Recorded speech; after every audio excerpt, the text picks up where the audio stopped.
Je crois qu'il reprend cette théorie générale des cycles, hein, qui est encore encombrée dans ses premiers ouvrages de considérations très occultisantes, hein, parce qu'il est passé aussi par cette voie.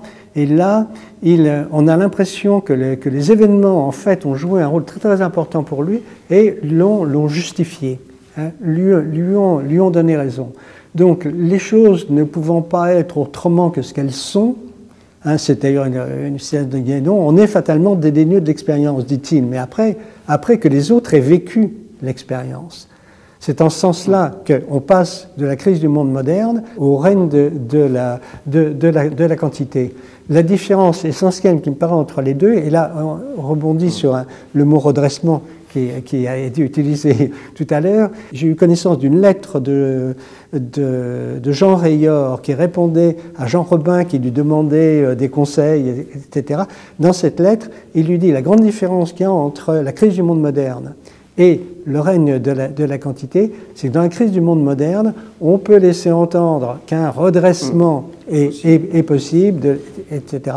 Alors que dans le règne de la quantité, il n'y a pas d'autre issue qu'une issue catastrophique. Et ça, c'est repris aussi par sa correspondance. Et on y reviendra tout à l'heure avec les signes des temps. Alors peut-être un mot d'abord sur le règne de la quantité.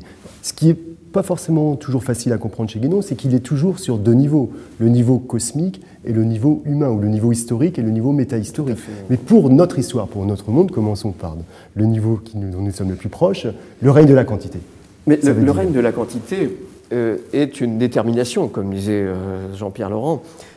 On est dans le cadre d'une détermination cyclique et cosmique. Donc on n'y échappe pas. C'est une détermination qui est une imposition. Forcément, le développement du temps, alors il y a beaucoup de passages sur espace, temps, et le temps forcément se traduit par une dégradation.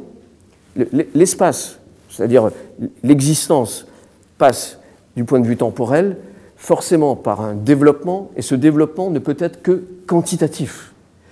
Tout l'exposé Materia signata quantitate, c'est-à-dire que c'est la signature, la matière, la quantité est le signe de la matière, et la détermination à la matière qui est une chute, qui est une fatalité, qui est une tragédie, parce que ce n'est pas la vocation de l'être à s'identifier dans la matière dans laquelle il se trouve plongé, absorbé, entraîné.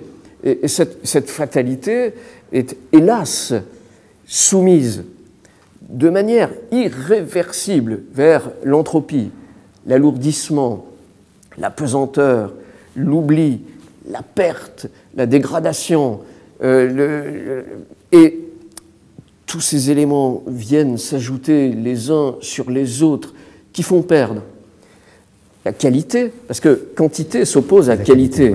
La qualité étant le regard inversé, en positif, de ce qu'est la quantité. Ceci dit, elles sont indissociables. Hein. Il ne faut jamais, pour Guénon, les mettre dans des parallèles qui ne se rejoignent pas. Au contraire, ce sont des segments d'un même principe. Et cette quantité, par la matière, s'impose à l'homme par un mode de vie, par la perte des qualifications traditionnelles, par la disparition des distinctions sociales, dont le système des castes, par l'oubli de la connaissance de l'art, de la langue, l'appauvrissement des langues, la perte du symbole sur les monnaies, tout, l'architecture, la métaphysique, tout participe de cette pesanteur, de cette matière qui vient poser comme d'un sceau de disqualification dans un premier temps, qui reste celui, on peut dire, de l'éloignement et de l'ignorance, et qui va se transformer par une accélération en une lutte contre. C'est-à-dire, on va passer de la contre-tradition à l'anti-tradition. Et il y a incontestablement une un rôle de préfiguration de la matière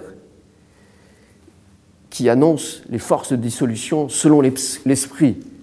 Parce qu'en réalité, la matière est une pauvre fille qui ne sait ni lire, ni écrire, ni entendre. Elle ne sait pas ce qui se passe. Les forces de l'esprit sont en œuvre, l'utilisent, mais l'utilisent à des fins noires et nocives, et qui vont avoir leur action. Alors, on va